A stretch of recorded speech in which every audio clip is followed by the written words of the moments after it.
نے تھوڑی کہا تھا پر پتلی پتلی گلیاں بنا کے گھر بنا لو. یہ تو ایک چھوٹا سا گاؤں ہوتا تھا چانڈیو گوٹ. ٹھیک ہے.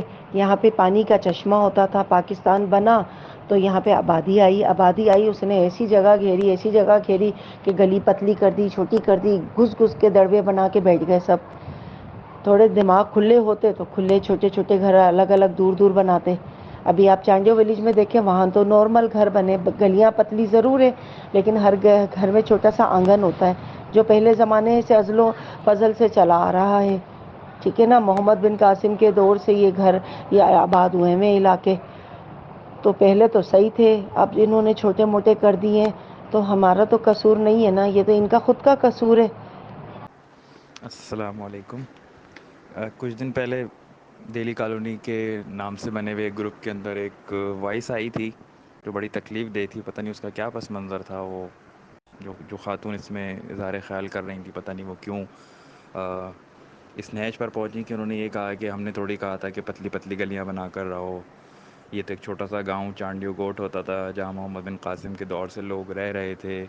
پاکستان بنا تو یہاں آبادی آئی اور ایسی جگہ گھیری گلی پتلی کر دی, گھس گھس کے دڑوے بنا کر بیٹھ گئے سب. تھوڑے دماغ کھلے ہوتے تو کھلے الگ الگ گھر بناتے. تو یہ اس طریقے کی ان کی گفتگو تھی. تو اس وقت بھی میں نے اس پر احتجاج کیا تھا, اور اول تو یہ بات سمجھ میں نہیں آئی کہ جب گروپ دہلی کالونی کا ہے تو اس میں دہلی کالونی کے ہی لوگ ہونے چاہئیں کم از کم. یہ تو اصول کی بات تھی. بہرحال افسوس ہوا کہ ایڈمن یا کسی نے بھی اس میں جو ہے وہ دہلی کالونی کے بھی بہت سارے لوگ تھے, انہوں نے کسی نے جواب نہیں دیا اس میں. بہرحال ایک دہلی کالونی والے ہونے کی حیثیت سے جس کی تیسری پشت یہاں پر موجود ہے 70-75 سال سے, ٹھیک ہے, تو بہت سارے لوگ جو ہوتے ہیں وہ تاریخ سے ناواقف ہوتے ہیں. تو اس لیے میں نے سوچا کہ ریکارڈ ہی درست کر دوں کم از کم. سمجھنا نہ سمجھنا تو بہرحال سب کی اپنی مرضی ہوتی ہے. تو گزارش یہ بدقسمتی سے یہ دہلی کالونی کے حوالے سے ایک تکلیف دہ گفتگو ہے جو بیک وقت کئی المیوں کی نشاندہی کر رہی ہے, جس میں سب سے پہلی بات یہاں ذہنوں کی تنگ نظری اور نفرت ہے. دوسرا یہ بات جس واٹس ایپ گروپ میں ہوئی وہ ہماری برادری کے لوگوں کا بنایا ہوا ہے, جس میں کسی ایک فرد کی مجال نہ ہوئی کہ ان کے بزرگوں پر اتنی بڑی بہتان تراشی کی جا رہی ہے. کوئی پلٹ کر ریکارڈ ہی درست کر دے کہ جناب ہم سے نفرت و محبت تو آپ کی اپنی تربیت اور انتخاب ہے, لیکن کم از کم تاریخ تو درست رکھیے. اول تو یہ کہ دہلی کالونی جگہ قبضہ کی ہوئی ہرگز نہیں ہے, اور خصوصیت کے ساتھ جن پتلی گلیوں پر یہ تبرہ فرمایا گیا کہ جگہ گھیری گئی وہ دہلی کالونی نمبر 2 ہے, جہاں بٹوارے کے ہنگام میں کس مصیبت میں لوگوں نے زندگی بسر کی.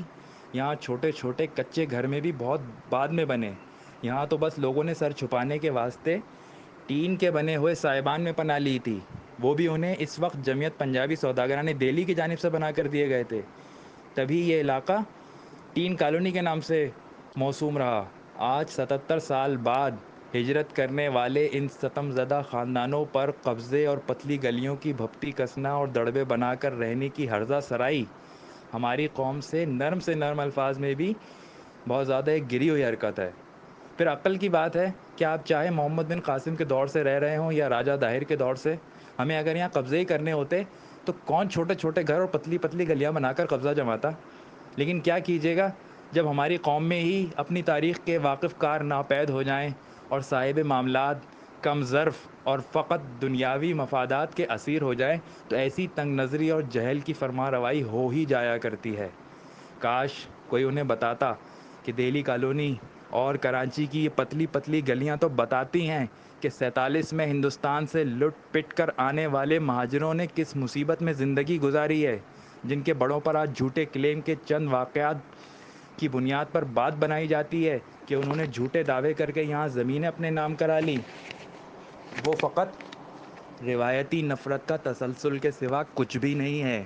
لیکن اب کیا کیجیے, جب ہماری ہی قوم خواب غفلت میں ہے, وہ اب اپنی ہی ذلتوں کے طعنے بے حسی سے ہنس کر سہتی ہے, کیونکہ اسے احساس تک نہیں رہا کہ اس کے کیا حقوق ہیں اور کہاں اسے اپنے لیے انصاف اور مساوات کی بات کرنی چاہیے. بات کرنا تو درکنار, کم سے کم تاریخ تو درست کرتے چلیں. پتہ نہیں ہمارے دل و دماغ پر سیاسی مفادات کی کون سی سیاہ پٹی بندھ چکی ہے کہ ہمارے ہی بنائے گئے واٹس ایپ گروپوں میں لوگ ہمارے ہی بڑوں اور بزرگوں پر ایسی بے تکی کیچڑ اچھال رہے ہیں اور ہمارے منہ سے 2 لفظ تصحیح کے بھی نہیں نکل رہے. نہ ہی ہمارے اندر یہ جرت رہی ہے کہ ایسی نفرت انگیز اور بیہودہ گفتگو کرنے والوں پر کوئی گرفت کر سکیں اور بتا سکیں کہ یہ گلیاں پتلی اس لیے ہیں کہ اس ریاست کے پاس اتنے وسائل نہیں تھے کہ ہم ہجرت کرنے والوں کی آبادکاری پر خرچ کر سکتی. سو ہمارے بزرگوں نے ان دڑبوں میں اپنی مدد آپ کے تحت سر چھپانے کو جگہ بنائی، جن کے بقول آپ کے دماغ کھلے نہ تھے. یہ صورتحال اس ضرورت کی غمازی کرتی ہے کہ ہمیں اپنے شہر اور اپنے بزرگوں کی درست تاریخ پتہ ہونی چاہیے. ہمیں پتہ ہو کہ ہماری برادری ہے کیا اور ہماری ہجرت اور ہماری آبادکاری کیسے ہوئی. اب تو ہمارے اسکولوں تک میں 14 اگست پر بھی 4 قوموں کی ٹوپیاں پہنا کر صوبائی رقص اور اچھل کود کرا دی جاتی ہے. یعنی پورے سال میں ایک ہی دن تو پاکستان کا تھا، اسے بھی صوبائیت کا بنا ڈالا. نہ کسی ہجرت کا ذکر ہے، نہ جد و جہد آزادی اور قربانیوں کے کشٹ کا کوئی بیان. نہ کوئی یہ بتاتا ہے کہ پاکستان بنانے کے لیے 30 میں سے 17 نشستیں یعنی 56% یو پی، سی پی، بہار، دلی، بمبئی اور مدراس وغیرہ کے مسلمان اقلیتی علاقوں کی تھیں جو کبھی پاکستان کا حصہ ہی نہیں بن سکے. یہی نہیں، آزادی کے بعد بھی بانی پاکستان نے انہیں پکار پکار کر بلایا کہ آؤ نئی مملکت کو چلانے کے لیے ہماری مدد کرو، اور وہ سب اپنے قائد کی آدھی آواز پر یہاں دوڑے چلے آئے. لیکن پھر انہی کی اولادوں سے یہ پوچھا گیا کہ ذرا بتاؤ تمہاری شناخت کیا ہے، تمہارے باپ دادا کہاں کے رہنے والے تھے، تم لوگ یہاں کیوں آئے. بقول محسن بھوپالی، نیرنگی سیاست دوران تو دیکھیے منزل انہیں ملی جو شریک سفر نہ تھے. ان کا یہ اصرار تھا کہ انہیں خبر تھی کہ ان کے علاقے پاکستان میں شامل نہیں ہوں گے، لیکن وہ پھر بھی تحریک پاکستان کا حصہ بنے.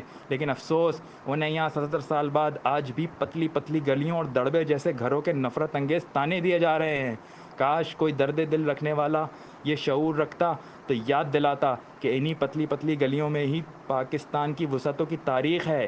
انہی دڑبے جیسے گھر والوں کے احسان مانو.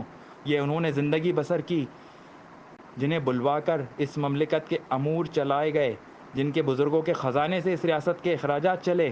آج وہی یہاں اجنبی ہیں، آج وہی یہاں آ کر زمین گھیر گھیر کر رہنے والے بتائے جا رہے ہیں، اور کوئی ایک ہوش مند نہیں ایسا کہ جو اس بیہودگی کو لگام ڈال سکے.